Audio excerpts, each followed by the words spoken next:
reste de toi viendra mon secours.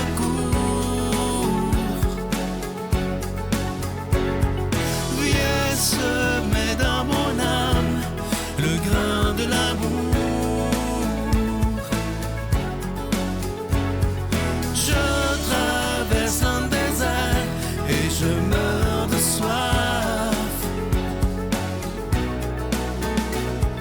Montre-moi le mystère qui garde la foi. Bon jeudi 15 décembre, bienvenue à votre émission La Victoire de l'amour. Aujourd'hui, on rejoint pour sa chronique notre ami Simon Lessard et à l'homélie, ce sera le bon père Michel-Marie de Paris.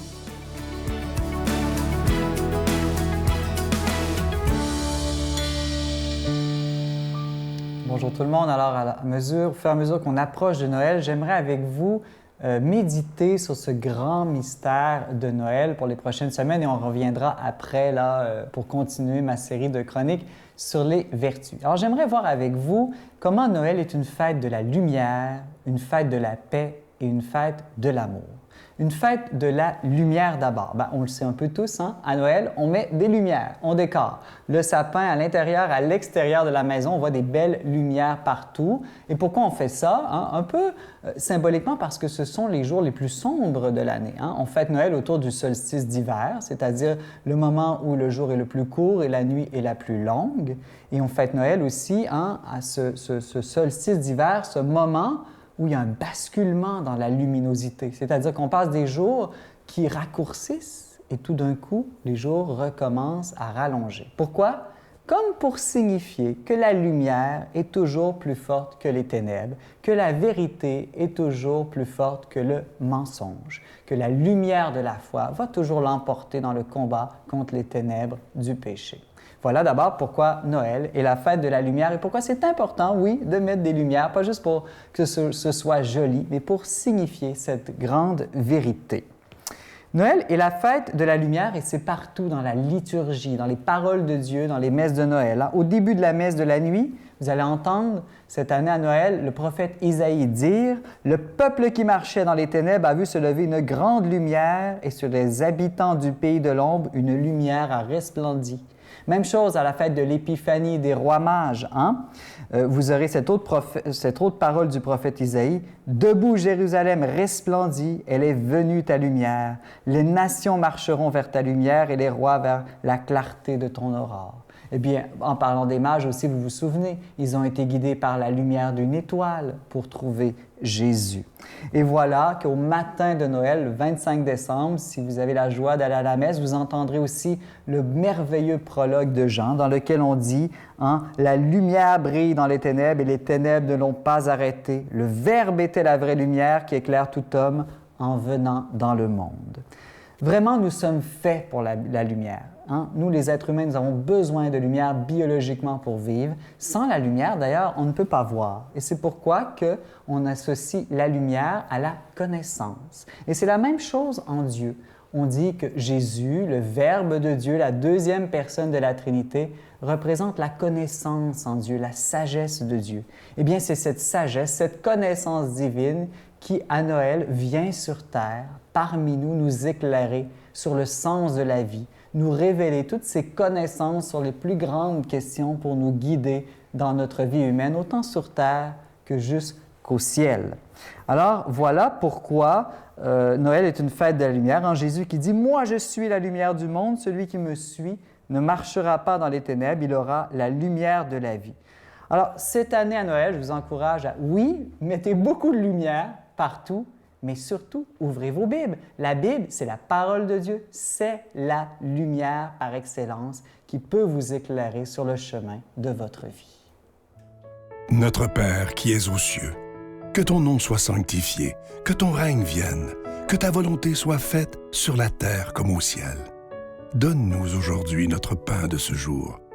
Pardonne-nous nos offenses, comme nous pardonnons aussi à ceux qui nous ont offensés. Et ne nous laisse pas entrer en tentation, mais délivre-nous du mal, car c'est à toi qu'appartiennent le règne, la puissance et la gloire pour les siècles des siècles. Amen. Je continuerai à croire, même si tout le monde perd espoir. Je continuerai à aimer, même si les autres parlent de haine. Je continuerai à construire, même si les autres détruisent. Je continuerai à parler de paix, même au milieu d'une guerre. Je dessinerai des sourires sur des visages en larmes et je tendrai les bras à ceux qui se sentent épuisés. Oui, je continuerai à croire. En cette période de Noël, je suis tellement content de vous parler de ce magnifique cadeau du mois. Je vous en parle depuis quelques semaines déjà. Il s'agit de l'étoile de Bethléem, une exclusivité de la Victoire de l'Amour. Vous le voyez à l'écran, c'est un beau bijou. L'étoile, elle est en cristal. Ça vient avec la chaîne qui est en acier inoxydable, donc elle ne ternira pas. Le bijou, il est déjà béni. Évidemment, il y a toujours l'Ange de Noël, collection 2022, qui est en épinglette, orné de zircon. Il est en cristal également. Et à la demande de tellement de personnes, la médaille miraculeuse est toujours disponible et elle aussi, elle vient avec la chaîne. Je vous rappelle que ces bijoux sont déjà bénis. C'est avec un don de 25 $, et si vous en voulez deux, avec un don de 40 $. Je vous donne l'adresse. La Victoire de l'Amour, case postale 120, succursale Boucherville à Boucherville, le J4B 5E6, je vous la redonne. La Victoire de l'Amour, case postale 120, succursale Boucherville à Boucherville, le J4B 5E6. Également par téléphone, par carte de crédit du lundi au vendredi de 8h30 à 16h30 dans le 514-523-4433, 523-4433 ou sans frais le 1-888-811-9291, 1-888-811-9291 et aussi sur notre site Internet. Vous savez que c'est une façon très sécuritaire, rapide et efficace de faire votre don, le www.lavictoiredelamour.org. Je vais prendre le temps de vous remercier de votre don spécial en cette période de Noël. On a besoin de vous. Vous savez que ça fera bientôt 28 ans que cette émission existe et ça, c'est grâce à chacun et chacune d'entre vous. Alors, merci encore une fois de votre offrande spéciale de Noël 2022.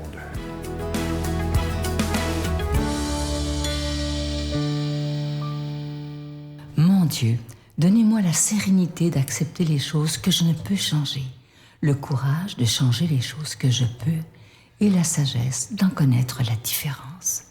Amen.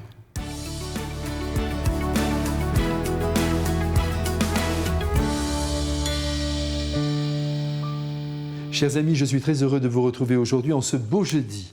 Évangile de Jésus-Christ selon saint Luc. En ce temps-là, après le départ des messagers de Jean le Baptiste, Jésus se mit à dire aux foules à propos de Jean, « Qu'êtes-vous allés regarder au désert? Un roseau agité par le vent? Alors, qu'êtes-vous allés voir?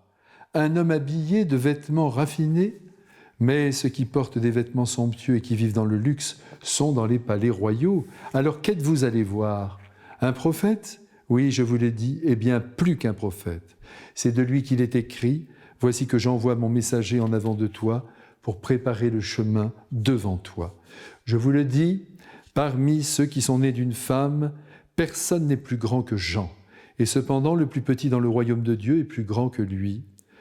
Tout le peuple qui a écouté Jean, y compris les publicains, en recevant de lui le baptême, a reconnu que Dieu était juste. Mais les pharisiens et les docteurs de la loi, en ne recevant pas son baptême, ont rejeté le dessein que Dieu avait sur eux. Mes frères bien-aimés, nous voici rendus au cœur de ce temps de l'Avent qui nous est offert pour nous préparer aux belles fêtes de Noël, autant dire à la naissance du Christ, non plus seulement à Bethléem, mais dans nos vies, dans nos gestes, dans nos actes, dans nos paroles.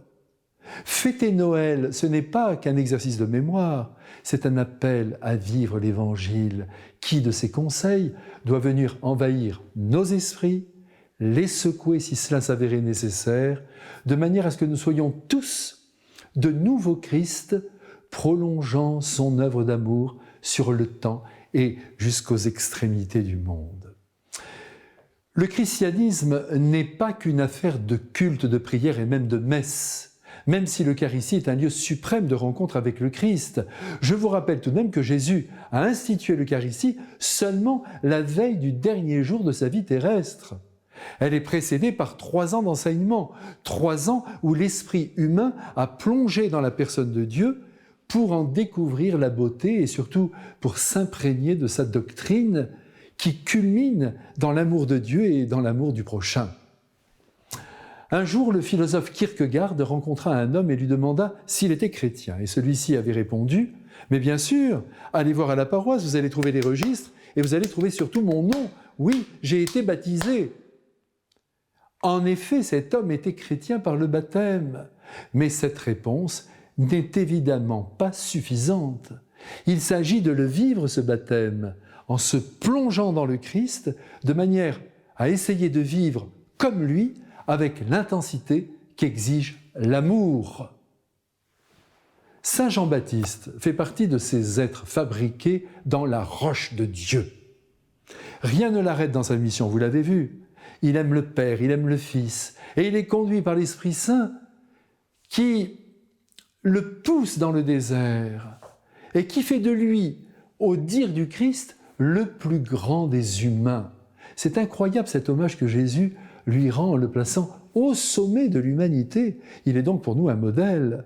Et même si nous n'avons pas son tempérament de feu, il y a des aspects de sa personne que nous pouvons essayer d'imiter. Et la première chose sur laquelle Jésus s'arrête, quand il le contemple, c'est son humilité.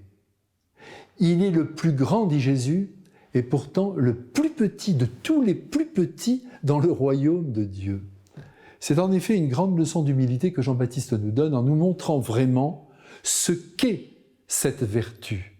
L'humilité, ce n'est pas une mise à l'abri, un silence, une volonté de ne pas apparaître. Attention, l'humilité, la mauvaise humilité, peut se confondre avec une prudence maladive ou avec la paresse ou encore avec la peur de s'exposer. Jean-Baptiste joue toute sa vie comme un amoureux de Dieu. Il ne se regarde plus, il ne se préserve pas, il dit ce qu'il doit dire, il ne retient ni ses mots ni son corps, qu'il épuise aussi d'ailleurs dans les jeûnes et dans la prière. Aucune lâcheté n'est décelable en lui. Alors, je vous pose une question et je me la pose à moi-même. Sommes-nous bien planqués dans notre vie tranquille? Ou bien jouons-nous notre vie en nous donnant à fond dans l'œuvre d'amour que Jésus nous demande d'accomplir autour de nous? En matière de générosité, quelle note nous attribuons-nous entre 0 et 10? Allez, répondez, c'est le moment. Avant les grandes célébrations de Noël, il faut absolument que nous nous demandions si nous sommes chrétiens, au moins si nous essayons de le devenir. C'est le moment de faire plaisir à Jean-Baptiste. Écoutons sa voix qui nous supplie d'accueillir le Christ en donnant à l'Évangile tous les droits, y compris celui de bouleverser nos vies, souvent ternes et vendues à l'égoïsme. Que Jean-Baptiste nous bénisse et nous garde dans l'intensité, c'est le maître mot, dans l'intensité de l'amour. Amen. Je vous salue Marie, pleine de grâce. Le Seigneur est avec vous. Vous êtes bénie entre toutes les femmes, et Jésus, le fruit de vos entrailles, est béni. Sainte Marie, Mère de Dieu, priez pour nous pécheurs, maintenant et à l'heure de notre mort. Amen.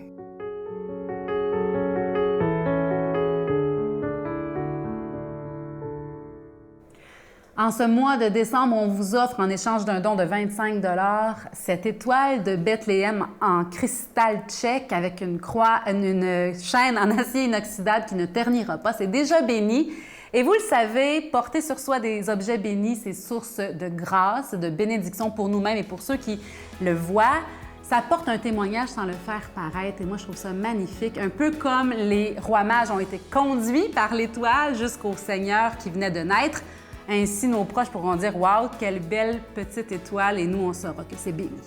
Parce que j'ai la foi, je me dis, ça se peut pas que la vie m'ait amené, tu sais, tellement de défis.